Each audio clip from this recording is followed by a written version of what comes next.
Hey, welcome back to reshhvlogs. ഇന്നത്തെ വീഡിയോയിൽ നമ്മൾ നോക്കാൻ പോകുന്ന ഒരു ഐബ്രോസ് ട്യൂട്ടോറിയലാണ് കേട്ടോ. അപ്പോൾ വളരെ ഈസി ആയിട്ടും വളരെ സെറ്റിൽ ആയിട്ടും നമുക്ക് നാച്ചുറൽ ആയിട്ട് തോന്നിക്കുന്ന രീതിയിൽ നമുക്ക് എങ്ങനെ ഐബ്രോസ് ചെയ്താന്നാണ് ഇന്നത്തെ വീഡിയോയിൽ നമ്മൾ നോക്കാൻ പോകുന്നത്. സോ നമുക്ക് ഒട്ടും വൈകാതെ സ്റ്റാർട്ട് ചെയ്യാമല്ലേ. അപ്പോൾ ഫസ്റ്റ് സ്റ്റെപ്പ് എന്ന് പറയുന്നത് നന്നായിട്ട് കോംബ് ചെയ്യുക എന്നുള്ളതാണ്. അതിനുവേണ്ടി ഞാൻ ഒരു സ്പൂളി എടുത്തിട്ട് ഫസ്റ്റ് ഒരു നമുക്കൊരു ഷേപ്പ് എന്നുള്ള രീതിയിൽ കംപ്ലീറ്റ് ആയിട്ട് നന്നായിട്ട് കോംബ് ചെയ്യാം.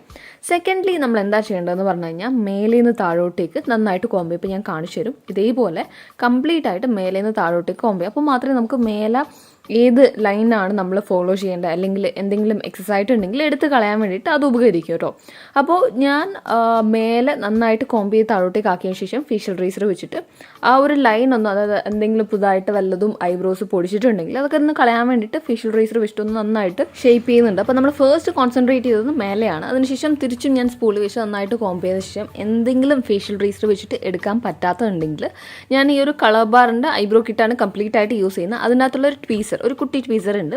അത് വെച്ചിട്ട് ഞാൻ എന്തെങ്കിലുമൊക്കെ പൊങ്ങി നിൽക്കുന്നുണ്ടെങ്കിലും അല്ലെങ്കിൽ നമ്മുടെ ഷേപ്പിൽ എന്തെങ്കിലും ചെറിയ ചെറിയ കറക്ഷൻസ് വരുത്താനുണ്ടെങ്കിൽ ശ്രദ്ധിച്ച് ടൈം എടുത്തിട്ടാണ് നമുക്ക് വല്ലതും അതായത് പ്രോപ്പർ ആക്കണമെങ്കിൽ പ്രോപ്പർ ആക്കാം. ചിലപ്പോൾ നിങ്ങൾ ഇപ്പോൾ ഓൾറെഡി നല്ല ത്രെഡ് ചെയ്തിട്ട് അല്ലെങ്കിൽ കറക്റ്റ് ആയിട്ട് ഇരിക്കുന്നുണ്ടാവും.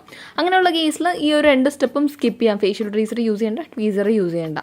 അപ്പോൾ ഇത്രയും കാര്യങ്ങൾ ചെയ്തതിന് ശേഷം ഞാൻ എൻ്റെ ഞാൻ എന്താണോ മേൽഭാഗത്ത് ചെയ്ത് അതേപോലെ തന്നെ താഴേന്ന് മേലോട്ടേക്ക് കോംബ് ചെയ്തിട്ട് എക്സസ് ആയിട്ടുള്ളത് ഫേഷ്യൽ റേസറും ആൻഡ് ദെൻ ട്വീസർ ഉപയോഗിച്ചിട്ട് കളഞ്ഞിട്ടുണ്ട്. മിഡിൽ പോർഷനും സെയിം അതേപോലെ ഫേഷ്യൽ റേസറാണ് യൂസ് ചെയ്യുന്നത്. വളരെ ഈസിയാണ് ഫേഷ്യൽ റേസർ യൂസ് ചെയ്തിട്ട് നമുക്ക് ഐബ്രോസ് ഷേപ്പ് ചെയ്യാനൊക്കെ ഞാൻ ഓൾറെഡി ട്യൂട്ടോറിയൽ ചെയ്തിട്ടുണ്ട്. ലിങ്ക് ഞാൻ ഡിസ്ക്രിപ്ഷനിൽ കൊടുക്കാൻ നിങ്ങൾക്ക് യൂസ്ഫുൾ ആയിരിക്കും കേട്ടോ.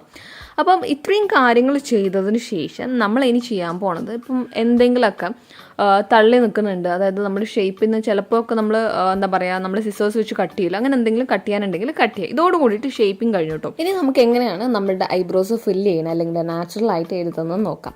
ഞാൻ ഓൾറെഡി ലാക്മയുടെ ഒരു പ്രോഡക്റ്റ് വെച്ചത്, ലാക്മ ഐബ്രോ പെൻസിൽ വെച്ച് ചെയ്തിട്ടുണ്ട്. അത് കണ്ടിട്ടില്ലാത്തവർ തീർച്ചയായിട്ടും കണ്ടു നോക്കും. ഇപ്പം നിങ്ങളുടെ അടുത്ത് സപ്പോസ് ഇതുപോലെ ഒരു ബ്രോ കിട്ടില്ലെങ്കിൽ ആ ഒരു വീഡിയോ ഒരുപാട് യൂസ്ഫുൾ ആയിരിക്കും.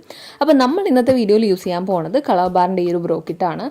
സോ ഈ ഒരു ബ്രോ കിറ്റിൽ നമുക്കൊരു സ്പൂളി ഉണ്ട്, ട്വീസർ ഉണ്ട്, ആൻഡ് ദെൻ ഒരു ആംഗുലാർ ബ്രഷ് ഉണ്ട് കേട്ടോ അപ്ലൈ ചെയ്യാൻ വേണ്ടി. അതിന് ശേഷം ഒരു ബ്രോ വാക്സും ഒരു ബ്രോ പൗഡറും ഉണ്ട്. അപ്പോൾ ബ്രോ വാക്സ് നമ്മൾ ഒരു കുട്ടി സ്പൂളി ഉള്ളതിൽ വെച്ചിട്ട് നന്നായിട്ട് എടുത്തിട്ട് നമ്മുടെ ഐബ്രോസ് കംപ്ലീറ്റ് ആയിട്ട് കോംബ് ചെയ്ത് നമുക്ക് ഏത് ഷേപ്പിലാണോ വേണ്ടത് നമുക്ക് അറേഞ്ച് ചെയ്ത് എടുക്കാവുന്നതാണ്. അതിനുശേഷം ഞാൻ ആംഗുലാർ ബ്രഷ് വെച്ചിട്ട് അതിൻ്റെ അകത്തുള്ള ബ്രോ പൗഡർ എടുത്തിട്ടുണ്ട്. ഒരു ലൈറ്റ് കളർ ബ്രൗൺ കളറാണ് കേട്ടോ. അതുകൊണ്ട് തന്നെ നമ്മൾ എഴുതി കഴിഞ്ഞാൽ ഓവറായിട്ടോ അല്ലെങ്കിൽ വളരെ നാച്ചുറൽ ലുക്കിംഗ് ആയിട്ട് എഴുതാൻ വേണ്ടിയിട്ട് നമ്മൾ ഒരുപാട് ഹെൽപ്പ് ചെയ്യുന്ന ഒരു ബ്രോ കിറ്റാണ്. സോ ഇത്രയും കാര്യങ്ങൾ ചെയ്ത് നമ്മൾ ആംഗുലാർ ബ്രഷിൽ നമ്മുടെ ബ്രോ പൗഡർ എടുത്തിട്ട് നന്നായിട്ട് അപ്ലൈ ചെയ്ത് നിങ്ങൾക്ക് കാണാൻ പറ്റും എൻ്റെ ഒരു ബ്രോസിൽ ഒരു ചെറിയൊരു കട്ടുണ്ട്. അപ്പോൾ ആ ഒരു കട്ടിലടക്കം ഈ ഒരു ലൈറ്റ് കളർ ആണെങ്കിലും കൂടി നന്നായിട്ട് ഫില്ല് ചെയ്യുന്നുണ്ട്. വളരെ നാച്ചുറൽ ആയിട്ട് വളരെ സെറ്റിൽ ആയിട്ടുള്ള രീതിയിൽ നമുക്ക് ആ ഒരു എഴുതിയതേ തോന്നിക്കാത്ത രീതിയിൽ യൂസ്ഫുൾ ആയിട്ടുള്ള ഒരു പ്രോഡക്റ്റാണ് നമ്മുടെ ഈ ഒരു കളർ ബാറിൻ്റെ ബ്രോ കിറ്റ്. ശേഷം ഞാൻ ഒരു സ്പൂളി വെച്ചിട്ട് നന്നായിട്ട് അപ്ലൈ ചെയ്ത പ്രോഡക്റ്റ് മുഴുവനായിട്ട് ഷഫിൾ ചെയ്യുക. അതായത് നമുക്ക് എവിടെയെങ്കിലും എക്സസൈസ് ഉണ്ടെങ്കിൽ അത് ഒന്ന് കംപ്ലീറ്റ് ആയിട്ട് സ്പ്രെഡ് ചെയ്തിട്ട് നോർമലൈസ് ചെയ്യുക. അപ്പോൾ ഇത്രയും കാര്യങ്ങൾ ചെയ്ത് കഴിഞ്ഞ ശേഷം അവസാനമായിട്ട് സ്പൂളി വെച്ചിട്ട് നന്നായിട്ട് കോംബ് ചെയ്ത് പെർഫെക്റ്റ് ആയിട്ട് വെക്കാം കേട്ടോ. അപ്പോൾ നമ്മളുടെ ട്യൂട്ടോറിയൽ വളരെ സിമ്പിളായിരുന്നു. നിങ്ങൾക്ക് ഇഷ്ടപ്പെട്ടിട്ടുണ്ടാകുന്ന ഞാൻ വിശ്വസിക്കുന്നു. വളരെ ഈസി ആയിട്ടും വളരെ സെറ്റായിട്ടുള്ള ഒരു നാച്ചുറൽ ലുക്കിംഗ് ആയിട്ട് എഴുതാൻ പറ്റിയ ഒരു ബ്രോ കിറ്റും ട്യൂട്ടോറിയലായിരുന്നു. സോ നിങ്ങൾക്ക് ഈ ഒരു വീഡിയോ ഇഷ്ടപ്പെട്ടിട്ടുണ്ടാകുന്ന ഞാൻ വിശ്വസിക്കുന്നു. അങ്ങനെയാണെങ്കിൽ ഞാൻ എപ്പോഴും പറയണ പോലെ please do like, share and subscribe. So thank you and by.